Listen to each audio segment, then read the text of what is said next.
Hi friends, happy Holi. আজকে happy হোলিতে আমি আজকে একটা get ready with me video নিয়ে চলে এসেছি। আর এই ভিডিওটা করার জন্য আমি কয়েকটা জামা এনেছি, বাট কি জামা পরবো বুঝতে পারছি না। সব জামাগুলোই তো নতুন। এই নতুন নতুন জামাগুলো হোলিতে পরতে খুবই মায়া করছে। এই এক প্রবলেম, হোলিতে আসলে মনে হয় সব জামাই আমাদের কাছে নতুন, আর পুজো আসলে কোনো জামাই আমাদের কাছে থাকে না পরার মতো। এই এক প্রবলেম, ভালো লাগছে না। তো কি পরবো এইটা নিয়েই ভাবছি। তো এই জামাটা হলুদ আছে, এই তো হলুদ জামাটা পরলে ভালোই লাগবে। শাড়ি পরবো ভাবছিলাম, বাট শাড়ি পরাটাও খুব চাপ হয়ে যাচ্ছে, কারণ এখানে সেখানে যাওয়ার আছে, আর এই গরমে শাড়ি পরলে অবস্থা খুবই খারাপ হয়ে যাবে। তাই জন্য এখন এই হলুদ জামাটা পরে নেব।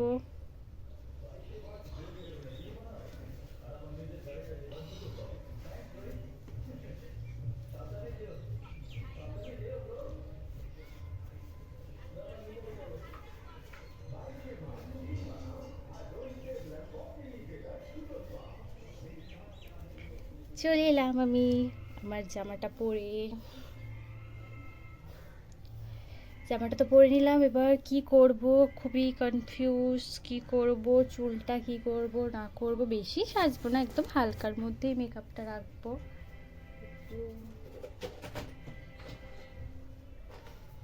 পাখাটা ছেড়েই খুবই গরম হচ্ছে। ফ্যানটা ছেড়ে নিলাম, এদিকের ফ্যানটা নয়, আমার সামনে একটা ফ্যান আছে, সেই ফ্যানটাই ছেড়ে নিলাম।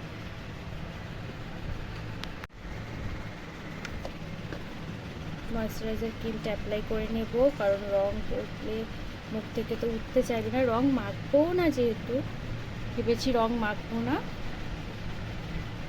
একদম ময়শ্চারাইজার ক্রিমটা হালকা করে অ্যাপ্লাই করে নিই মুখের উপর।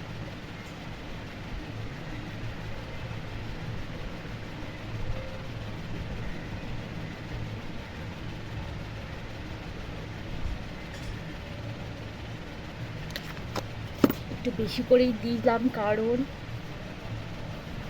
আবির দিলে তো রংটা একদম উঠতে চাইবে না। আবির হোক বা রং হোক, যতটা পরিমাণে অয়েলি থাকবে স্কিনটা, ততটা রংটা কম ধরবে আমাদের মুখে।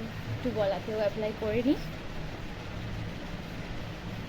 এটা দেওয়ার পর মুখটা তো পুরো তেল তেল করছে, রোদে বেরোলে তো একদম মুখের অবস্থা মনে হবে যেন আমি তেল মেখে এসেছি। একটু গলাতেই দিয়ে দিলাম, কারণ রং তো গলাতেও লেগে যেতে পারে, তাই জন্য গলাতে দিয়ে দিলাম। কেমন এটা মেখার পর কেমন ভূত ভূত লাগছে আমার।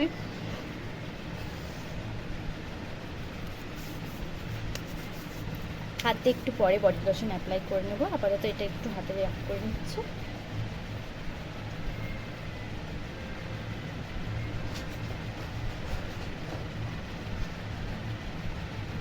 ফেস পাউডারটা আবার কোথায় রাখলাম, ফেস পাউডারটা নিয়ে আসছি। একটু ফেস পাউডার লাগিয়ে নিই, কারণ বেরোতে হবে তো।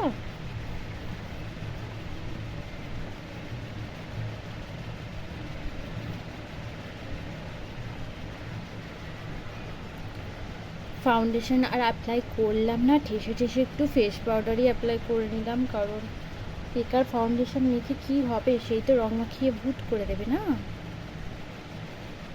তো করা হয়ে গেল আমার ফেস। একটু হালকা করে আইব্রোটা সেট করে নেব আইব্রো পেন্সিল দিয়ে। আইব্রোটা আমার সেট করা হয়ে গেছে। এবার আমি হেয়ারটা কী করব, হেয়ারটাতে প্রচুর পরিমাণে ঢেপে চেপে চেপে চেপে আমি তেল দিয়ে দিয়েছি। তেল দেওয়ার ফলে, কারণ আজকে তো মাথা ঘষবো, রং মাখার পর তো মাথা ঘষবো, তাই জন্য আমি চুলটাতে প্রচুর পরিমাণে তেল দিয়ে ফেলেছি কালকে। আর আজকে কিছুই করতে পারছি না, তাই জন্যই হেয়ারটা নিয়ে তবু যা করা যায় হালকা করে একটু বেঁধে নেব। ভাবছি একটু উঁচু করে ক্লিপ দিয়ে আর বেঁধে নেব, জাস্ট এরকমই একটা উঁচু করে বেঁধে নেব। গার্ডার দিয়ে ভাববো নাকি ক্লিপ দিয়ে বাঁধবো, এটা নিয়েও কনফিউজ। ভাবছি এরকমভাবে করে একটা ক্লিপ দিয়ে এভাবে মেরে দিই, তাহলে চুলটা উঁচু হয়ে থাকলো। আর আমার হ্যাঁ, এটাও খারাপ যাচ্ছে না বলো। এরকমভাবে বাঁধলেও ভালোই লাগে। আর এটা খুব শর্ট হয়ে গেছে, আর একটু ভাবি, আর একটু কিছু করি। প্রথমে চুলটাকে নিয়ে দুবার টুইস্ট করে দিয়েছিলাম, বাট এবার একবার টুইস্ট করেছি যাতে চুলটা একটু লং থাকে দেখার জন্য। তাই সামনের লোকটা একদমই বিচ্ছিরি আসছে, বাট কিছু করার নেই, আমি চুলে তেল দিয়ে ফেলেছি, তো এখন আর কিছু করা যাবে না এই চুলটাকে নিয়ে। তো ওইভাবেই চুলটা বাঁধা থাক, তারপর দেখছি। চলে এলাম এই ইয়ারিংগুলো নিয়ে, এবার এই ইয়ারিংগুলো পরে নেব।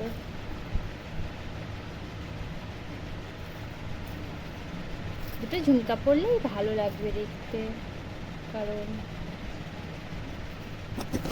আর আমার কাছে এই চুড়িগুলো ছিল অনেক দিন ধরেই পরে আছে, চুড়িগুলো কোনো কিছুতেই ইউজ করা হচ্ছে না, তো ভাবলাম আজকে চুড়িগুলো পরে নিই, কিছু তো একটা কাজে লাগছে। কোনোদিন পরা হয়নি চুড়িগুলো আজ পর্যন্ত, কিনে বেকারই পরে থাকে, তো আজকে কালারফুল চুড়িগুলো পরে ভালোই লাগছে না এর সাথে।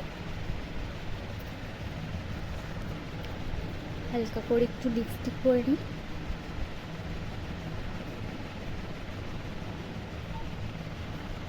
আমার লিপস্টিক পরা কমপ্লিট, আর একটা দুপাট্টা আছে, জাস্ট টিকনি গলা দিয়ে নিয়ে নেবো। লুকটা কিন্তু সামনে থেকে অনেকটাই সুন্দর এসছে, ফোনের ক্যামেরার জন্য আলোর জন্য এতটা ভালো লাগছে না, সামনে থেকে আমি আলোতে নিয়ে আসছি, দেখো তবুও কেমন লাগছে লুকটা।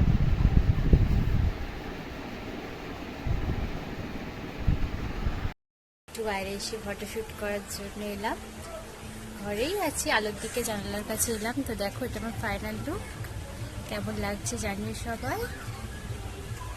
আমার গেট ব্রিথিংটা কেমন লাগছে সবাই বলো। বাই।